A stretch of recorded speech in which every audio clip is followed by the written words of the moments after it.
Alright guys, welcome back with me with another YouTube video. So today I'll talking about 10 strongest Zoro attacks in One Piece. So, make sure to stay tuned for that.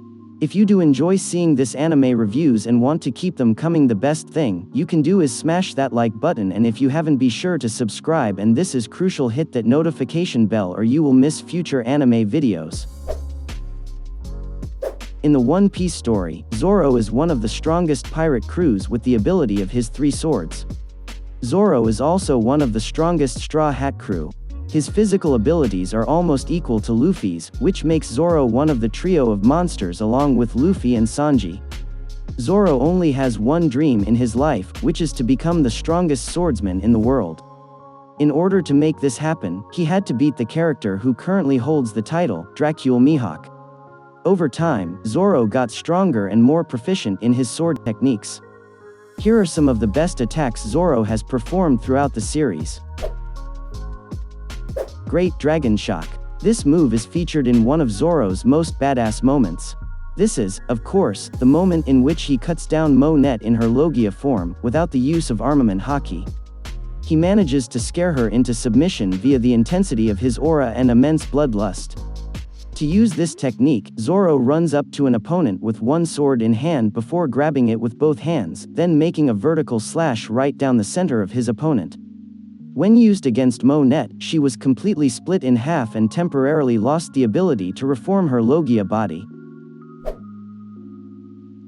Ultra Tiger Hunt. This attack is a much stronger version of Zoro's previous Toragari. He developed this over the 2-year time skip while training on Kuragana Island.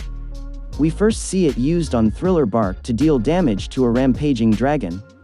When using this technique, Zoro assumes a wide stance before placing Wado Ichimonji in his hand, then stretches his arms out horizontally. He then raises them above his head before placing them behind his back.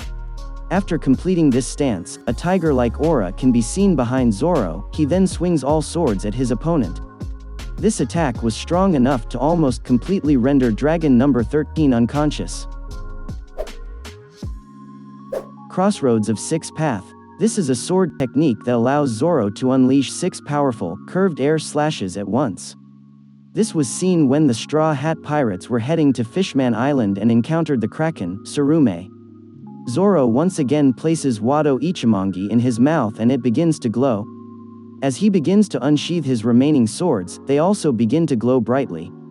He then performs a quick draw before twisting sharply to provide a curved effect to each of the slashes.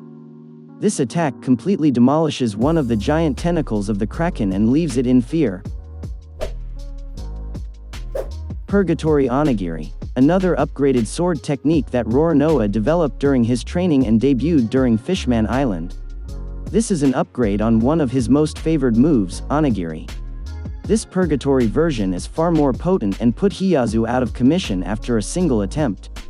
To perform this technique, Zoro first faces away from his opponent before placing Wado Ichimonji in his mouth and placing his arms diagonally across his chest while wielding his swords. He then hunches over before turning and launching himself at his opponent quickly.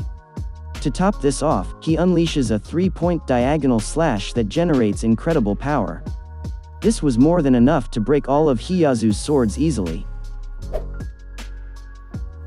One Sword Style, Death Lion's Song. A classic sword technique that has to be in any respectable swordsman's repertoire. Shishi Sun is a quick draw and resheath technique that hits an opponent before they can even react. Despite its basis as a speed attack, the destructive force is definitely something to write home about. This easily decapitated Dragon number 13 during its clash with Zoro. When using this technique, Zoro first steadies himself and ensures his body comes to a complete standstill. As he begins to unsheath his sword, he also closes his eye before quickly slashing and then resheathing his blade.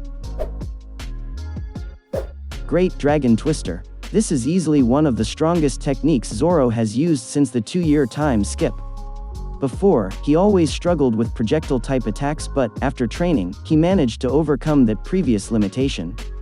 This leads to one of his most glorious moments while on Fishman Island. Zoro stretches both arms out horizontally to his right, while Wado Ichimonji also faces right while in his mouth. As a dragon's aura begins to appear behind him, Zoro spins rapidly, creating a whirlwind-type slash. This whirlwind continues expanding, even after the initial slash, and keeps going until it slashes everything Zoro desires. 1080-pound cannon. When fighting Pika, Zoro quickly realized he needed to hastily reduce the size of the humongous rock that Pika assimilated himself into. To do this, he used a superior version of an attack that was once one of his strongest. For this version, Zoro jumps into the air and, while airborne, he raises 2 swords above shoulder height as he begins to twist his body, before unleashing 3 curved, air slashes. These 3 slashes fly through the air and as they eventually combine into one giant slash before striking the target. This was strong enough to destroy a significant portion of Pika's rock body while doing damage to his real body as well. Billion-fold World's Trichiliocosm. This is Zoro's strongest attack and was first used back in Dressrosa in the lead up to Pika's defeat. Zoro, after being propelled in the air at an insane speed, begins to spin the swords in arms around, interchanging them between hands, as they gather more and more momentum. He then releases slash after slash with deadly accuracy, speed, and force. This attack is strong enough to cut through Pika's reinforced rock body as if it were a knife going through butter. The potency of this attack shocked every single bystander who witnessed it. Foxfire Style. Maybe you are quite strange seeing this, considering this technique is the mainstay of Kinemon's technique. However, in Chapter 1001 yesterday we saw how this technique was used by Zoro to split Big Mom's Prometheus. And this is very surprising for Big Mom, because they did not think that Zoro had this ability. This technique was previously used by Kinemon while in Dressrosa. Indeed, until now it is still a mystery about when and where Zoro trained this ability.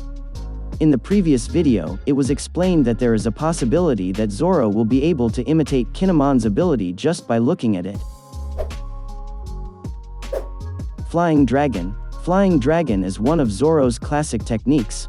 Actually, Zoro only used this technique once, when he defeated Ryuma at Thriller Bark. What's amazing is that this technique was later used again in battles in Onigashima with a different sword, Enma. With different swords, we can see different results. The effect of Enma's sword is extremely powerful. In fact, Big Mom herself warned Kaido to avoid the attack because it was not an ordinary sword strike. And we can see some of the horns of the skull on Onigashima were broken as a result of the slash of his sword.